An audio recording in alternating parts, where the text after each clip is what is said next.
ಹರಿ ಓಂ ನಮಸ್ತೆ. ಕಾರ್ಕಳ ಕ್ಷೇತ್ರ ಮಲೆನಾಡಿನಿಂದ ಕೂಡಿರುವಂತಹ ಒಂದು ವಿಶಿಷ್ಟವಾದಂತಹ ಕ್ಷೇತ್ರ. ಪ್ರತಿ ವರ್ಷ ಸರಾಸರಿಯ ಮಳೆ ಇಲ್ಲಿ ಆಗ್ತಾ ಇದ್ರೂ ಕೂಡ ಇಲ್ಲಿನ ನೀರು ಸಮುದ್ರದ ಪಾಲಾಗ್ತಾ ಇದೆ. ಪರಿಣಾಮವಾಗಿ ತಾಲೂಕಿನಾದ್ಯಂತ ಬೇಸಿಗೆ ಕಾಲದಲ್ಲಿ ಕುಡಿಯುವ ನೀರಿನ ಅಭಾವ ಹೆಚ್ಚುತ್ತಲೇ ಇದೆ.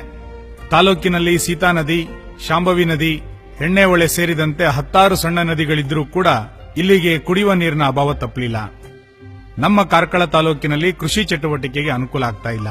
ಪ್ರತಿ ವರ್ಷ ಅಂತರ್ಜಲ ಕುಸಿತ ಇದೆ, ಬೋರ್ವೆಲ್ ಬಾವಿಗಳ ನೀರಿನ ಮಟ್ಟ ಕುಸಿತ ಇದೆ. ಈ ಎಲ್ಲ ಹಿನ್ನೆಲೆಯಲ್ಲಿ ನಾವು ಕಂಡುಕೊಂಡಿದ್ದು ಕಾರ್ಕಳಕ್ಕೆ ಒಂದು ಶಾಶ್ವತವಾದಂತಹ ಪರಿಹಾರವನ್ನ ಕೊಡಬೇಕು ಅಂತ. ಅದಕ್ಕೋಸ್ಕರ ವ್ಯಾಪಕವಾದಂತಹ ಕಿಂಡಿ ಅಣೆಕಟ್ಟೆಗಳ ನಿರ್ಮಾಣಕ್ಕೆ ನಾವು ಮುಂದಾಗಿದ್ದೇವೆ. ನಮ್ಮ ನಿರಂತರವಾದಂತಹ ಪ್ರಯತ್ನ 1.5 ವರ್ಷದಲ್ಲಿ ಇಲಾಖೆಯ ಜೊತೆಗೆ ಮಾಡಿದಂತಹ ನಿರಂತರವಾದಂತಹ ಮಾತುಕತೆಯ ಪರಿಣಾಮವಾಗಿ ನಮ್ಮ ಕಾರ್ಕಳ ತಾಲೂಕಿಗೆ 34 ಕೋಟಿ ರೂಪಾಯಿ ವೆಚ್ಚದಲ್ಲಿ 29 ಕಿಂಡಿ ಅಣೆಕಟ್ಟೆಗಳು ಇವತ್ತು ನಿರ್ಮಾಣ ಆಗ್ತಾ ಇದೆ.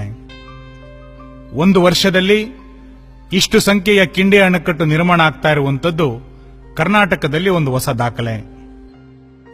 6 ಸ್ಥಳಗಳಲ್ಲಿ ಸೇತುವೆ ಸಹಿತ ಕಿಂಡಿ ಅಣೆಕಟ್ಟುವಿನ ನಿರ್ಮಾಣ ಆಗ್ತಾ ಇದೆ.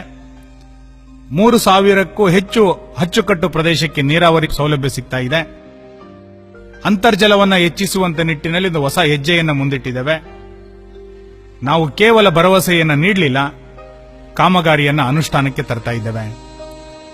ಮುಂದಿನ 1 ವರ್ಷದಲ್ಲಿ ಎಲ್ಲ ಕಾಮಗಾರಿಗಳು ಕೂಡ ಮುಗಿಯುತ್ತೆ. ನಿಮ್ಮೆಲ್ಲರ ಸಹಕಾರ, ಪ್ರೀತಿಯೇ ಈ ಎಲ್ಲ ಅಭಿವೃದ್ಧಿಯನ್ನ ಮಾಡಲಿಕ್ಕೆ ನಮಗೆ ಪ್ರೇರಣೆ. ಬನ್ನಿ, ಕಾರ್ಕಳವನ್ನು ಅಭಿವೃದ್ಧಿಯ ದಿಕ್ಕಿಗೆ ಕೊಂಡೊಯ್ಯೋಣ, ಒಂದಾಗಿ ಸಾಗೋಣ. ಕಾರ್ಕಳದಲ್ಲಿ ಒಂದು ಶಾಶ್ವತವಾದಂತಹ ಕಾಮಗಾರಿಗೆ ನಿಮ್ಮೆಲ್ಲರ ಸಹಕಾರ ನಮಗೆ ನಿರಂತರವಾಗಿ ಸಿಗಲಿ. ಧನ್ಯವಾದ.